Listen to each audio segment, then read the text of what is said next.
এখন কি করেন? এখন কি করেন? গৃহস্থ করেন? ডেলি কয়টা ইনকাম করবেন? 8-1,000। এই টাকাটা দিয়ে কি করবেন? পোলামাই আছে? কয় পোলামাই? 4 ছেলে। মেয়ে নাই? মেয়ে কিসে পড়ে? মেয়ে বিয়ে দিয়ে দিছে? আপনি শ্বশুর? শ্বশুর? আর ছেলেরা কি করে?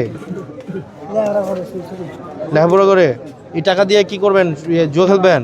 হ্যাঁ, মোবাইলের জুয়া খেলবেন? করবেন? বিড়ি খাবেন? টাকাটা নিয়ে ইয়ার কাছে দিবেন, ভাবির কাছে দিবেন। কি ভাই, যে টাকাটা ইনকাম হবো ডেলি 100 টাকা করে দিবেন। কোথায়? উপজেলায়। আর বাকি টাকাটা কই দিবেন? বাবির কাছে দিবেন। আপনার বাবির কাছে না, আপনার বউ আমার বাবির কাছে দিবেন। দিয়ে ওই বিড়ি খরচ করবো, বুঝছেন?